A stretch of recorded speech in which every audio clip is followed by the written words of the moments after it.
He walked into the woods to practice his flute. He never walked out, and for 23 years, everyone pretended they knew nothing. If you believe every story deserves to be told, subscribe to this channel.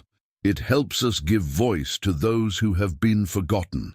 The summer of 1997 at Lake Pinnacle Camp was meant to be like any other, filled with swimming, hiking, and nights around the campfire. For most of the children who attended that year, it was.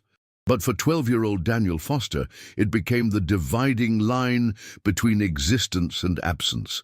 The shores of Lake Pinnacle stretch across the northern edge of the Adirondack Mountains, surrounded by dense pine forest that seems to swallow sound itself. On windless days, the lake becomes a perfect mirror, reflecting the sky so completely that disoriented birds have been known to dive into their own reflections. It was here, in this deceptively peaceful place, that Daniel simply ceased to exist. What makes this disappearance haunt investigators decades later isn't just the absence of a body or lack of concrete evidence. It's the silence that surrounded it, the wall of muteness that seemed to rise like morning mist around the entire case. Counselors who couldn't recall basic details, campers whose memories seemed suspiciously incomplete, a camp director who closed the facility just 2 seasons later without explanation. And then, 23 years after Daniel Foster walked into those woods, a hand-carved wooden flute appeared at an estate sale 2,000 miles away. Inside, etched in a child's uneven hand, were the words, "Help me, Daniel Foster." Not an accident. This is the story of a disappearance, a conspiracy of silence, and the small, hollow instrument that finally gave voice to a boy who had been silenced for far too long. Chapter 2. Who was the victim? Daniel Christopher Foster was the kind of child who noticed things others didn't. His mother, Ellen, described him as having eyes that missed nothing. He collected interesting rocks, knew the names of every bird that visited their backyard feeder, and kept meticulous journals filled with observations that ranged from cloud patterns to the changing behaviors of the neighbor's cat. At 12, Daniel was small for his age, just 4'9" and 78 pounds, according to the missing persons report that would later be filed. His school photos show a serious-faced boy with sandy brown hair that fell across his forehead, freckles scattered across his nose, and thoughtful hazel eyes that seemed to belong to someone much older. Daniel lived with his mother and older sister in a modest 2-bedroom apartment in Albany, New York. His father had left when Daniel was 4, sending birthday cards with $20 bills, but never making much effort to be present in his son's life. Perhaps this absence explained Daniel's tendency towards self-sufficiency, his ability to entertain himself for hours with books or his beloved wooden flute. The flute had been a gift from his grandfather, who had taught Daniel to play simple melodies before passing away the previous winter. Music teachers noted that Daniel had natural talent, but it was his dedication that set him apart. He practiced daily, often retreating to quiet corners of parks or empty classrooms during lunch periods. He wasn't unsociable, his 5th-grade teacher, Mrs. Henderson, recalled, just comfortable being alone. He had a few close friends, but never seemed to need the constant company that most children crave. Daniel's journals, which his mother kept preserved in acid-free boxes after his disappearance, reveal a perceptive, thoughtful child with an old soul. His last entry, written 3 days before he vanished, contained an observation that would later seem painfully prophetic. Sometimes I think people don't really see each other at all. They look, but they don't see. It was perhaps this quality, this ability to truly see, that would place Daniel Foster in danger that summer at Lake Pinnacle. Because sometimes the most dangerous thing a person can do is notice what they're not supposed to notice. Chapter 3. The Disappearance. July 18, 1997 began as an ordinary Friday at Lake Pinnacle summer camp. The morning bugle call rang out at 7 a.m., followed by breakfast in the main hall. scrambled eggs and bacon, according to the camp's meal schedule. Daniel's bunkmate, Trevor Williams, remembered Daniel eating quickly, then returning to their cabin to retrieve his flute. He always practiced in the mornings, Trevor told investigators. Said the birds were more inspiring than any music teacher. Daniel's counselor, 22-year-old graduate student Jason Merrick, recalled giving Daniel permission to practice near the lake's edge, within sight of the boathouse where Merrick was helping to prepare canoes for an afternoon excursion. This would be the last verified sighting of Daniel Foster. The timeline becomes murky after 8:30 a.m. Merrick claimed he saw Daniel walking not toward the lake, but in the direction of the hiking trails that led into the woods. When questioned about why he didn't stop the boy, Merrick explained that another counselor, Diane Wilson, had told him she would be taking a small group of musically inclined campers to practice in a clearing known for its acoustics. Wilson, however, denied this arrangement. She was conducting swimming assessments that morning with another group of campers entirely. This discrepancy was the first of many that would plague the investigation. By lunchtime at 12:30 p.m., Daniel's absence was noted, but not yet considered alarming.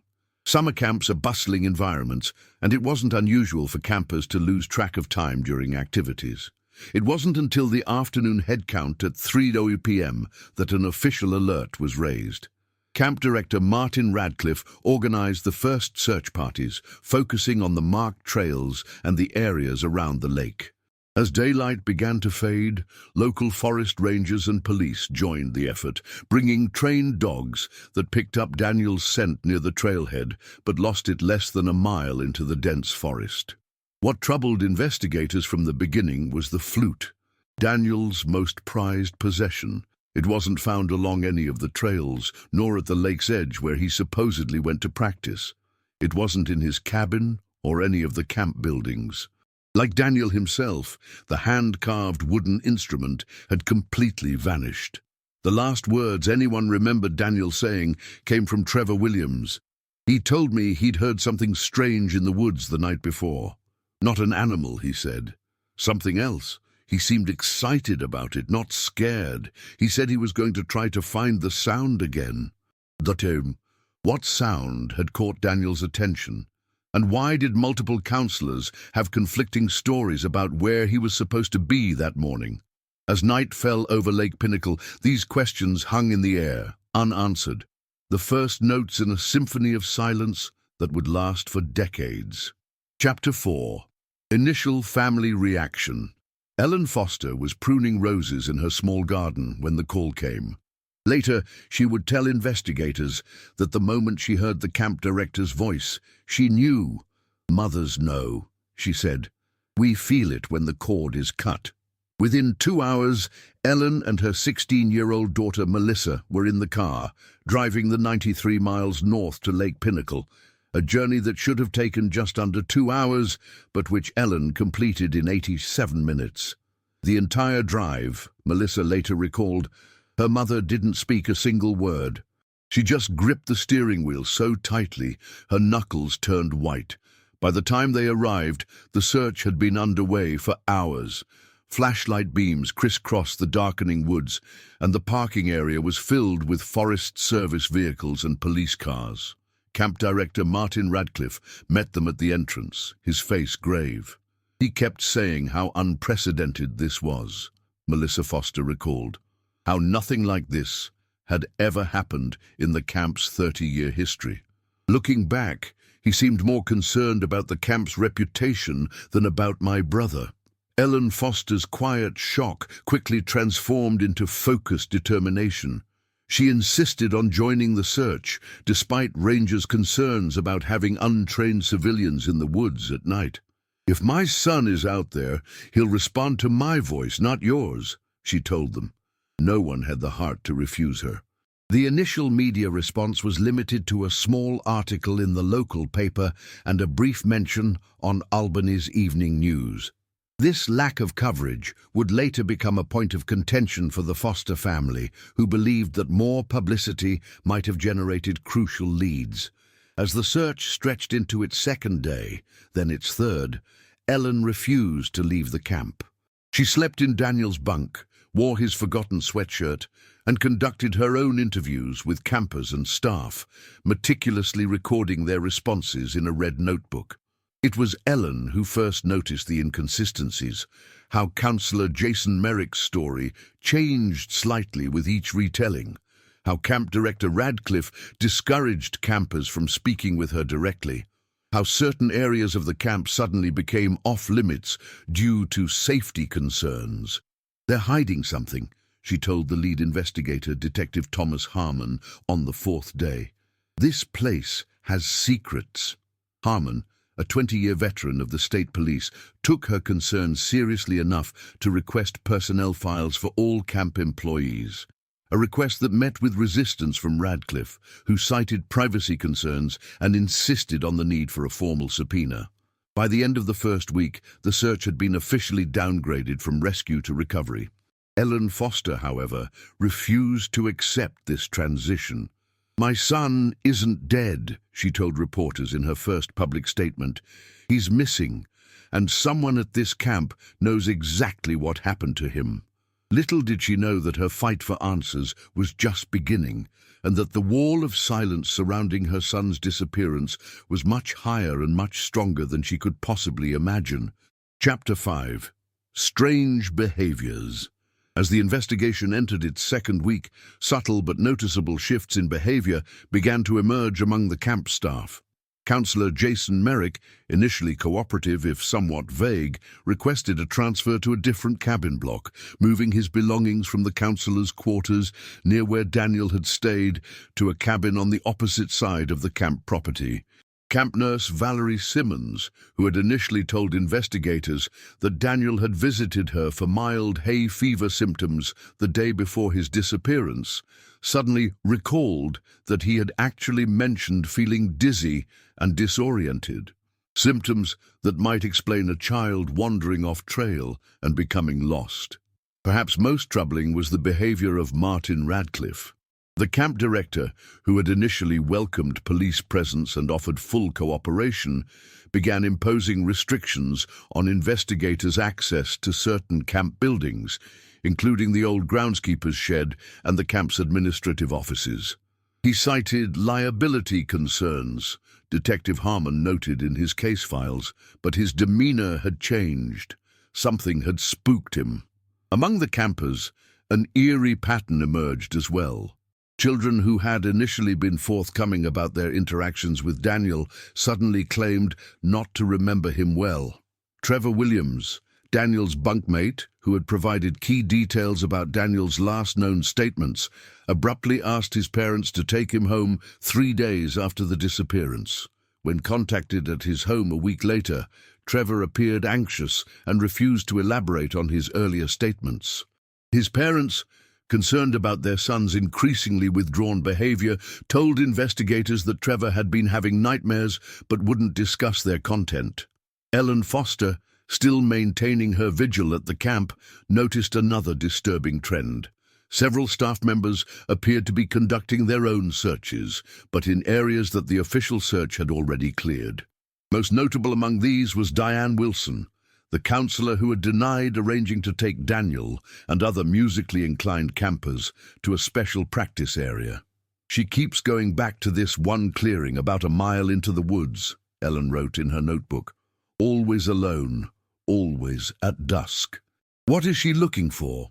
Local resident Gerald Hockett, whose property bordered the camp's northern edge, reported seeing flashlights in the woods well after midnight in areas far from the official search grids. When he reported this to both camp administration and the police, Radcliffe suggested it was probably animals with reflective eyes, while the police added it to their report but took no immediate action.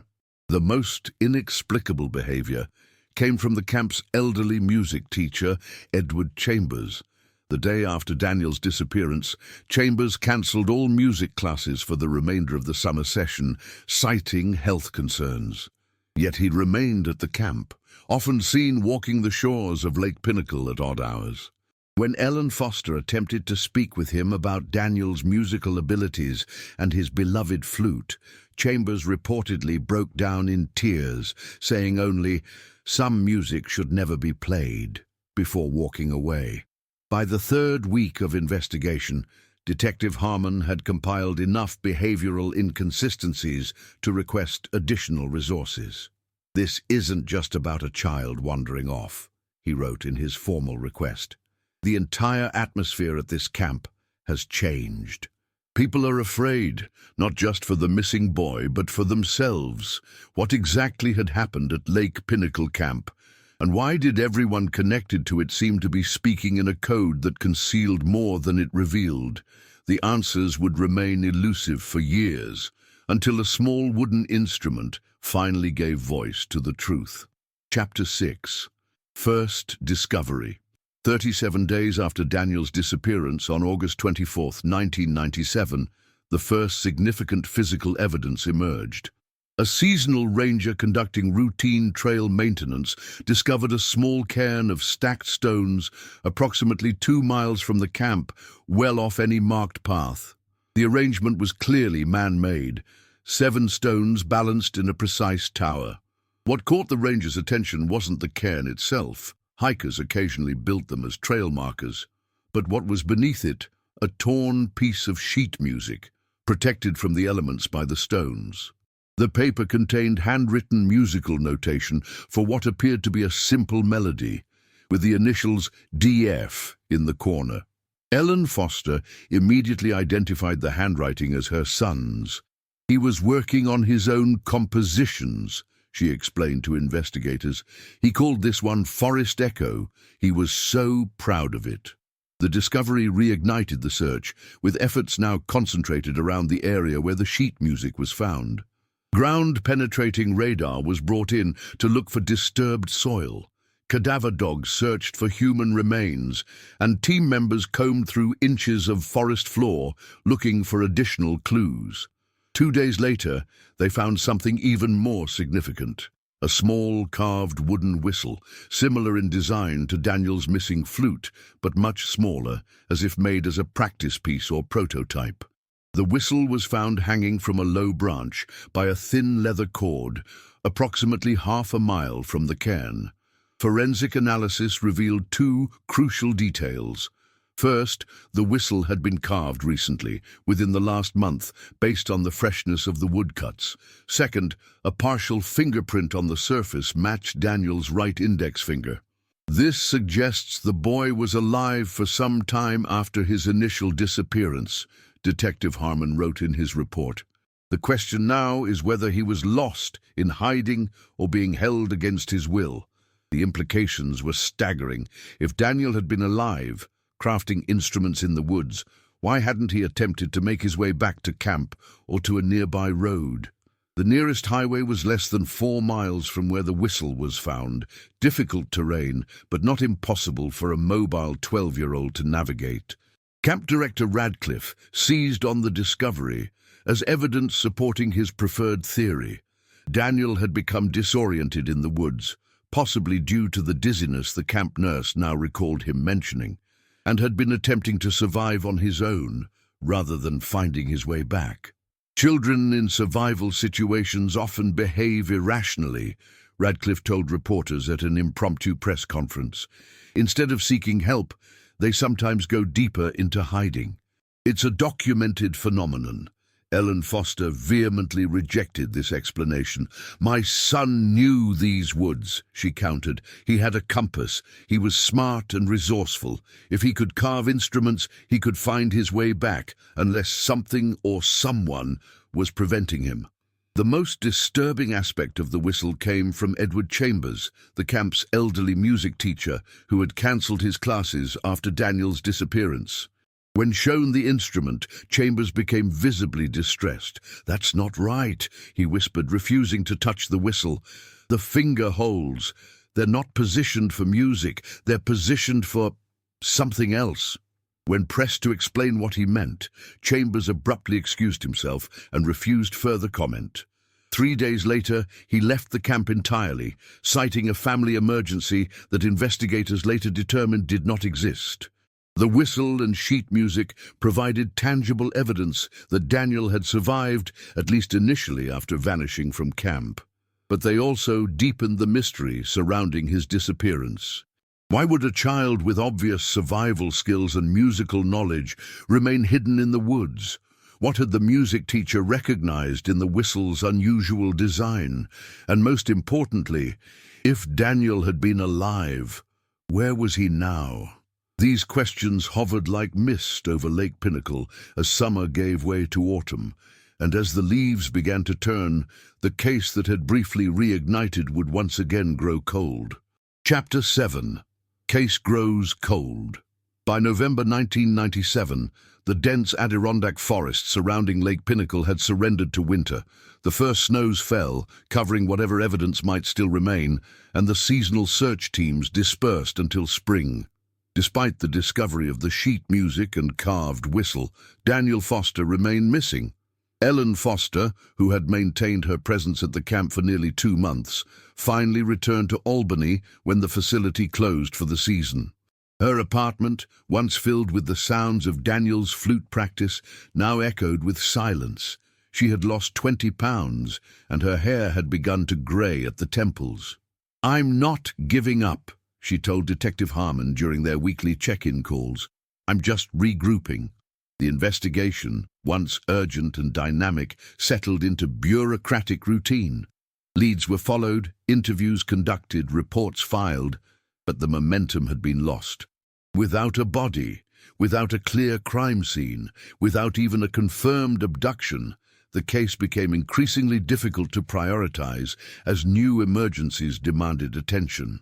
By the summer of 1998, Lake Pinnacle Camp reopened, though with noticeably lower enrollment. Martin Radcliffe had implemented new safety protocols, buddy systems, hourly check-ins, GPS trackers for counselors, all measures that Ellen Foster bitterly noted would have saved my son if they'd been in place when they should have been. The following year brought an even more significant change. Radcliffe announced the camp would be closing permanently. The official reason cited declining enrollment and increasing insurance costs, but rumors suggested the property had been sold to a private buyer who preferred to remain anonymous. By the 5th anniversary of Daniel's disappearance, the case had been officially classified as cold, assigned to a specialized unit that reviewed the files quarterly but conducted no active investigation. The annual press conferences that Ellen had insisted upon drew fewer reporters each year, until finally, on the 7th anniversary, no media appeared at all.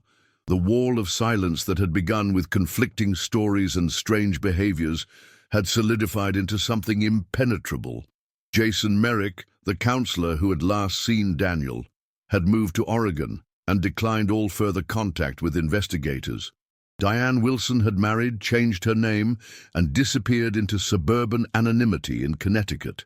Edward Chambers, the elderly music teacher who had reacted so strongly to the discovered whistle, had died in 2001, taking whatever knowledge he possessed to his grave. Ellen Foster's life became defined by absence. The absence of her son, the absence of answers, the absence of closure. She kept Daniel's room exactly as he had left it, his flute case open on the desk, waiting for an instrument that never returned.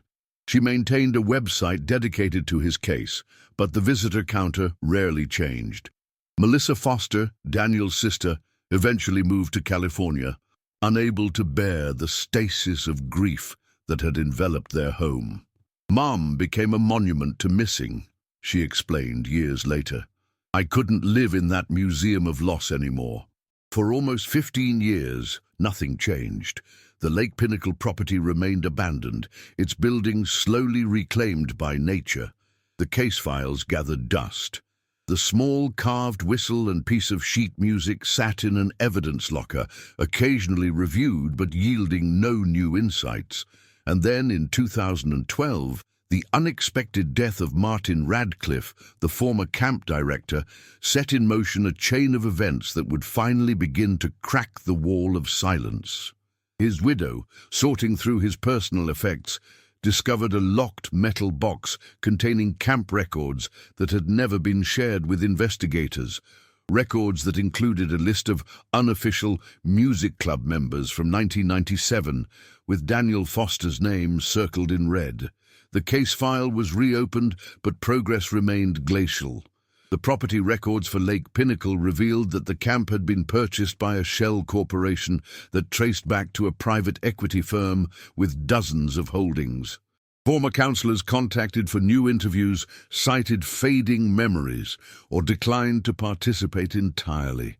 It seemed as though Daniel Foster's story would remain forever incomplete, until 23 years after his disappearance, when an antique wooden flute appeared at an estate sale in Portland, Oregon, bearing a message carved into its hollow interior that would change everything.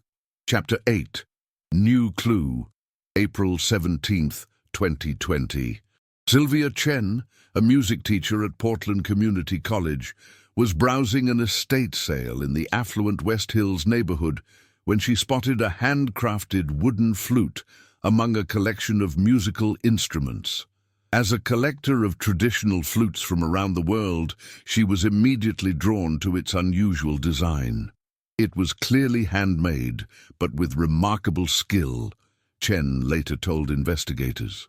The wood had been aged and polished to a deep amber color, and the finger holes were positioned in a non-standard arrangement. I assumed it was an experimental or indigenous design. The estate belonged to the late Jason Merrick, the same Jason Merrick who had been Daniel Foster's counselor at Lake Pinnacle Camp. After leaving New York, Merrick had built a successful career in environmental consulting, eventually becoming wealthy enough to afford a sprawling house overlooking the city. His sudden death from a heart attack at age 45 had left his belongings to be liquidated, with no immediate family to claim them. Chen purchased the flute for $40, intending to add it to her teaching collection. It was only when she attempted to clean the instrument that she made the discovery that would reopen a 23-year-old cold case. "I noticed the sound wasn't quite right," she explained. "Something seemed to be obstructing the airflow. When I looked inside with a small flashlight, I could see what appeared to be carving on the interior wall." Using a dental mirror and considerable patience, Chen was able to read the message etched into the hollow interior of the flute. "Help me, Daniel Foster. Not an accident." The name meant nothing to Chen, but a quick internet search led her to the decades-old missing persons case. She immediately contacted the Albany Police Department, who put her in touch with the cold case unit that still maintained Daniel's file. The flute was carefully transported to New York, where forensic analysis confirmed what seemed impossible. The interior carving matched samples of Daniel's handwriting from his school assignments. Wood analysis indicated the flute had been crafted from eastern white pine, a species common in the Adirondack region. Most significantly, a DNA test of residue inside the mouthpiece revealed a familial match to Ellen Foster. This was unquestionably Daniel's flute, the same instrument that had vanished with him on that July morning in 1997.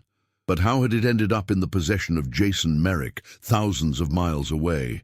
And what did the desperate message carved inside reveal about Daniel's fate? When confronted with this evidence, Merrick's widow expressed shock. "Jason never mentioned a missing child," she told investigators. "He rarely spoke about his time in New York at all. The flute was always displayed in his office, but he told me it was a gift from a Native American guide during a hiking expedition." The discovery prompted investigators to obtain a warrant to search digital records from Merrick's computer and cloud accounts. Among his files, they found something extraordinary, a folder labeled simply LP, containing dozens of audio recordings. The oldest dated back to 1997, while the most recent had been created just weeks before Merrick's death. The recordings contained no spoken words, only flute music. Some melodies were simple and childlike, while others displayed remarkable complexity. Music analysts noted that many of the pieces used unusual scales and tone progressions, not typical of Western music. Most disturbing was a text file in the same folder, containing what appeared to be phonetic transcriptions of sounds, alongside this cryptic note: "The music is a language." The boy understood too well. Ellen Foster, now in her 60s, listened to the recordings with trembling hands. "The early ones," she whispered, "those are Daniel's compositions. I'd know them anywhere. But the later ones, those aren't my son. The playing style is different, more deliberate." The flute, with its hidden message and the mysterious recordings, created a breakthrough that energized the cold case. Federal resources were allocated to the investigation, focusing on Jason Merrick's movements and communications over the past 2 decades. What they discovered pointed to a conspiracy far larger than anyone had imagined, one that involved not just a missing boy, but a circle of individuals connected to Lake Pinnacle Camp who had maintained their silence for over 20 years. And at the center of it all was the elderly music teacher, Edward Chambers, whose ominous words now took on new significance. Some music should never be played. Chapter 9. The truth emerges. With Jason Merrick deceased and the flute now in police custody, investigators turned their attention to the remaining living connections to Lake Pinnacle Camp. Diane Wilson, now Diane Hargrove, was located in her Connecticut suburb and approached by federal agents. Initially, she maintained the same story she had told 23 years earlier, but when presented with the flute and Merrick's audio recordings, something in her composure cracked. After 2 hours of questioning, she asked for immunity in exchange for her testimony. What she revealed painted a disturbing picture of events at Lake Pinnacle in the summer of 1997 and the years that followed. There was a secret music group, she explained, her voice barely above a whisper. Not officially part of the camp program. Edward Chambers ran it. He selected certain children, always the ones with unusual musical abilities or interests. Daniel was special to him because of the flute. Chambers said he'd never seen a child with such natural talent for woodwind instruments. According to Wilson's testimony, Chambers had been teaching the children something he called forest music. Melodies he claimed to have learned from an isolated community deep in the Adirondack wilderness.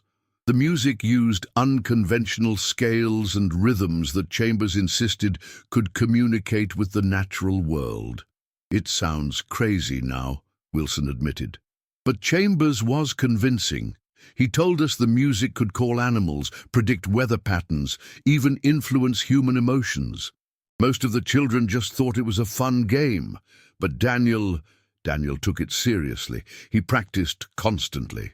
The morning of Daniel's disappearance, Chambers had taken his select group of musically gifted campers to a clearing deep in the woods, the same clearing Wilson had been seen returning to in the days after Daniel went missing. There, the children had performed what Chambers called a summoning melody. "Something happened during that session," Wilson said. "The air felt different. Chambers got excited, told the children they'd made contact. Then Daniel started playing a response melody that Chambers hadn't taught him. He said he could hear it in his head. That's when Chambers panicked. He gathered everyone and rushed us back to camp. Everyone except Daniel. Chambers told him to stay and keep playing, that it was important. We left him there alone. When the group returned to camp, they discovered Daniel had been reported missing. According to Wilson, Chambers swore them all to secrecy, warning that if authorities discovered their music rituals, the entire camp would be shut down and they would face criminal charges for endangering a child. "We were young, scared counselors," Wilson explained. "We believed him, so we all pretended to know nothing. As the days passed and Daniel wasn't found, the lie became harder to take back. Then they found the whistle and the sheet music, and Chambers became frantic. He told us Daniel was probably fine, just hiding, and would return when he was ready. But Daniel never returned, and eventually the counselors went their separate ways, bound by their shared secret. What none of them knew was that Chambers had continued to visit the clearing regularly and, according to records found in Merrick's files, had begun to record what he called response melodies that he claimed were being played in answer to his own flute performances. The truth, as pieced together by investigators using Wilson's testimony and Merrick's records, was both simpler and more tragic. Edward Chambers, it appeared, had been suffering from an undiagnosed mental illness involving complex auditory hallucinations. His forest music was a manifestation of these hallucinations, which he had genuinely believed could communicate with supernatural forces. What happened to Daniel Foster after being left alone in the clearing remains partially speculative, but forensic analysis of the area, finally conducted with ground-penetrating radar in 2020, revealed a system of natural caves beneath the clearing. Inside one of these caves, investigators discovered evidence of long-term habitation, including primitive tools, remnants of food supplies, and most significantly, hundreds of tally marks scratched into the stone walls. The working theory, Detective Harmon explained at a press conference, is that Daniel either fell into one of these caves or sought shelter in them. Based on the evidence, he survived for some time, possibly years, by foraging and using the survival skills he was known to possess. The flute, with its carved message, was likely his attempt to communicate his situation to the outside world. How the flute made its way from the cave to Jason Merrick's possession became clear when agents discovered a journal among Merrick's effects. In it, he described returning to Lake Pinnacle in 2004, 7 years after Daniel's disappearance, drawn by persistent guilt. "I heard music from the caves," he wrote, "the same melody the boy played that day. When I climbed down, I found the flute on a stone shelf. But no sign of him, just emptiness and echoes. I took the flute as proof that he had been real, that what we did had consequences. I've been listening for him ever since." The most heartbreaking entry came from 2009. "Returned to the cave today. The tally marks have stopped. No new ones since my last visit. I think he's gone, truly gone now. The music called something ancient from the forest, just as Chambers claimed, but it wasn't supernatural. Just a lonely, lost boy with extraordinary musical gifts, whose echoes I will hear for the rest of my life." Chapter 10. The Twist. As investigators prepared to officially close Daniel Foster's case, classifying it as an accidental death resulting from criminal negligence, a discovery in the final cave exploration forced them to reconsider everything they thought they knew. In the deepest chamber, behind a narrow passage that required specialized equipment to access, the exploration team found a second living area, more sophisticated than the first, with evidence of relatively recent habitation. Carbon dating of burned material from a small fire pit suggested it had been used as recently as 2018. Most significantly, they discovered a collection of intricately carved wooden instruments, flutes, whistles and percussion devices of increasingly complex design.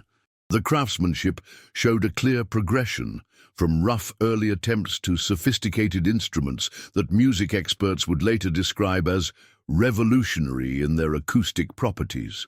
There was no definitive evidence of Daniel's fate, but the scene strongly suggested that what had begun as a survival situation had evolved into something else entirely.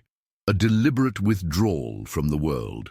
This theory gained credence when investigators located Trevor Williams, Daniel's former bunkmate, who had abruptly left camp after the disappearance.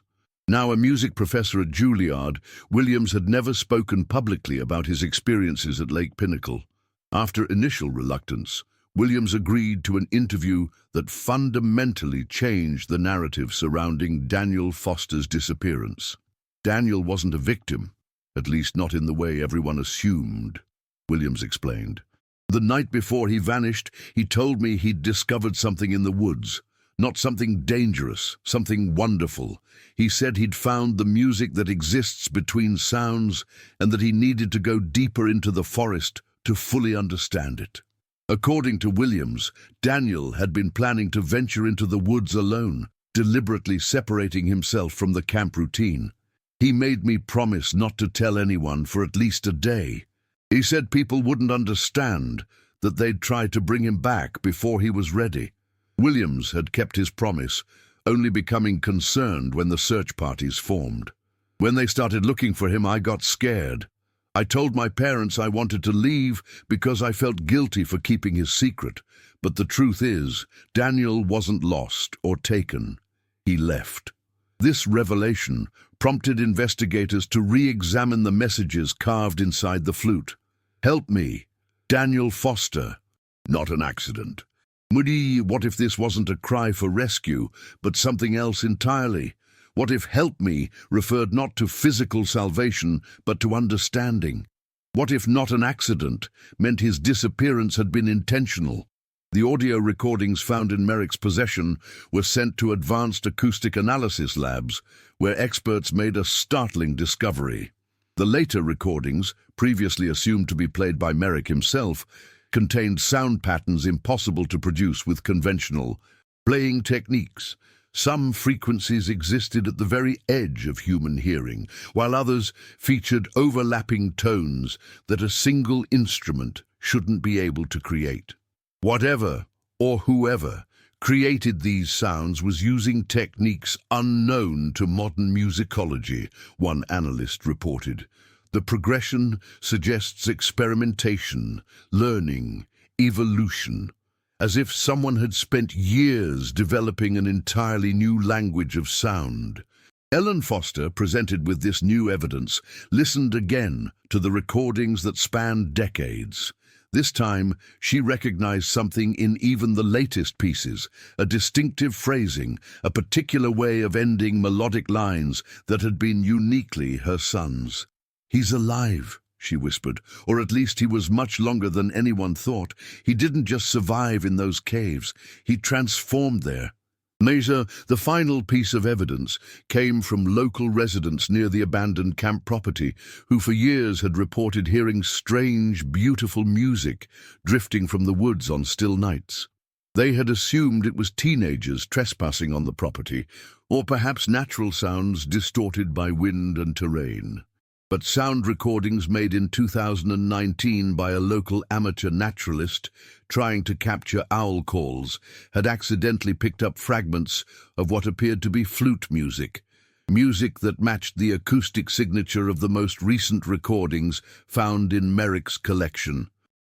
Chapter 11, Reflection. On a cold November morning in 2020, Ellen Foster stood at the edge of the clearing where her son had last been seen 23 years earlier. The trees had grown taller, the underbrush thicker, but the essential character of the place remained unchanged. A perfect natural amphitheater ringed by ancient pines that seemed to bend inward, listening. "I always imagined finding closure would mean recovering his body," Ellen said, her breath visible in the chill air. "I never considered the possibility that closure might mean accepting his absence as a choice." The investigation into Daniel Foster's disappearance had transformed from a missing persons case into something unprecedented in the annals of modern law enforcement. The deliberate self-removal of a child from society, followed by what appeared to be decades of isolated existence in a wilderness barely 5 miles from civilization. For Ellen, the journey had been equally transformative. The consuming grief and rage that had defined her life for so many years had gradually given way to a complex mixture of wonder, sadness, and reluctant pride. What kind of mother takes comfort in knowing her 12-year-old son chose to live alone in caves? She asked the assembled investigators. And yet, there's something remarkable in what he created there. Something that speaks to an extraordinary spirit. The unanswered questions continued to haunt everyone involved in the case. How had Daniel survived the harsh Adirondack winters? Why had he never attempted to contact his family directly? What exactly had he discovered in the forest that compelled him to remain there, developing his mysterious musical language in isolation? Perhaps most disturbing was the question no one wanted to ask aloud. Was Daniel still fully human after so many years alone? Had his extended isolation and obsessive focus on his forest music altered him in fundamental ways? The audio recordings suggested a mind that had moved beyond conventional human expression into something both more primitive and more sophisticated, a consciousness that communicated primarily through sound rather than language, that perceived patterns invisible to ordinary awareness. Melissa Foster, who had flown in from California when the case reopened, struggled to reconcile the brother she remembered with the almost mythical figure he had become. "I keep thinking about how he used to organize his colored pencils by wavelength rather than color name," she said. "How he could identify birds just by the rhythm of their wings. He always experienced the world differently than the rest of us. Maybe this was always his destiny, to follow those perceptions somewhere we couldn't follow." For Detective Harmon, now nearing retirement, the case represented both the greatest failure and the most profound mystery of his career. "We failed this boy," he acknowledged. "Everyone did. His counselors, the camp director, the investigation team. We all assumed victimhood and tragedy because that's the framework we understand. None of us considered that a child might make a conscious choice to step outside society entirely." The revelation had broader implications that extended far beyond one missing child. How many other disappearances throughout history, automatically categorized as tragedies, might actually represent deliberate departures? How many people, finding conventional society unbearable or insufficient, had simply walked away, seeking something else in wilderness or isolation? For the public, fascinated by the unfolding story, Daniel Foster became a kind of modern folk hero. The boy who chose freedom over civilization, who developed his own language of music in the darkness of Adirondack caves. Online forums debated whether he represented humanity's lost connection to nature or a cautionary tale about the dangers of obsession. Musicians from around the world attempted to recreate the eerie, multi-tone techniques captured in the recordings, spawning an entire subgenre of experimental music dubbed Foster technique, or simply cave music. Academic papers analyzed the acoustical properties of his carved instruments, marveling at innovations that had emerged from isolation rather than collaboration. But for Ellen Foster, sitting quietly in the clearing where everything had begun, the theoretical discussions meant little. She had brought her own wooden flute, not an expert instrument like her son's creations, just a simple flute purchased from a music store. In the stillness of the forest, she raised it to her lips and played the lullaby she had sung to Daniel as a child. The notes hung in the cold air, pure and questioning, and for a moment, just a moment, she thought she heard a response from somewhere deep in the woods, a melody that wove around her simple tune, transforming it into something both familiar and utterly strange. "I don't need him to come home anymore," she told investigators later. "I just need to believe he found what he was looking for." Chapter 12. Closure. In the spring of 2021, nearly 24 years after Daniel Foster walked into the woods of Lake Pinnacle Camp, a legal declaration was finally made.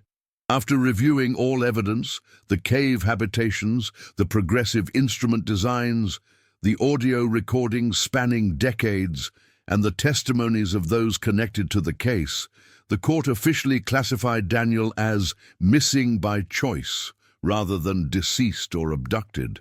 This rare legal designation acknowledged the likelihood that Daniel had initially survived his disappearance and had made a conscious decision to remain separate from society. It left open the possibility that he might still be alive, while recognizing that he had effectively removed himself from the social and legal frameworks that define conventional existence. For Ellen Foster, the declaration brought a measure of peace she had never thought possible. "For years I lived in a kind of purgatory," she explained in a rare interview, "neither grieving nor hoping, just suspended in uncertainty. Now I can accept that my son chose a different path, one I may not understand, but must respect." The caves where Daniel had lived became the subject of intense debate among conservation authorities, law enforcement, and the Foster family. Eventually, a compromise was reached. The cave entrances would be documented but not publicized, protected from curiosity seekers but not sealed or disturbed. If Daniel or anyone else was still using them, their sanctuary would remain intact.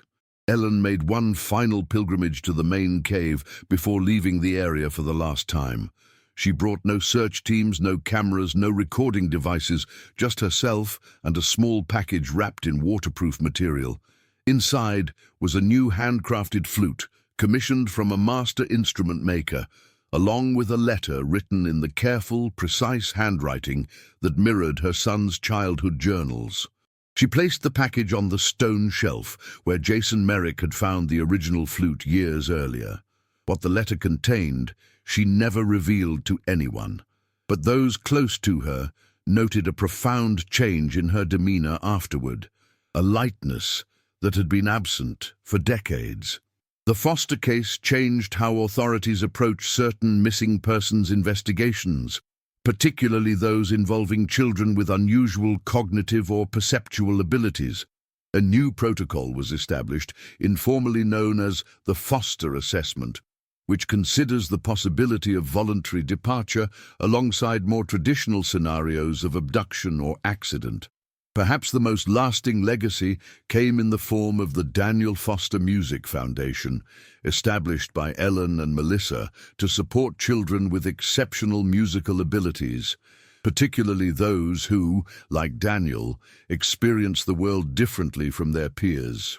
The Foundation's mission statement acknowledges that while conventional success and integration are valuable goals, they should not come at the expense of singular perception or unique creative vision. Some children hear harmonies the rest of us cannot perceive, the statement reads. Our responsibility is not to silence those harmonies, but to create spaces where they can be safely explored. Udine Trevor Williams, Daniel's former bunkmate who had become a respected music professor, became the Foundation's first artistic director. Under his guidance, the organization developed programs that balanced technical training with opportunities for experimental composition and unconventional approaches to sound. I believe Daniel found something profound in those woods, Williams said at the Foundation's opening ceremony. Something that exists in the spaces between established knowledge and untamed perception. We may never fully understand what he discovered, but we can honor his journey by encouraging others to listen beyond conventional boundaries. As for the abandoned property of Lake Pinnacle Camp, it was eventually purchased by a conservation trust and designated as a protected wilderness area. The buildings were carefully dismantled, the materials repurposed for a small visitor center at the perimeter. The rest was allowed to return to forest, a deliberate rewilding that seemed fitting for a place that had witnessed the extraordinary rewilding of a human spirit.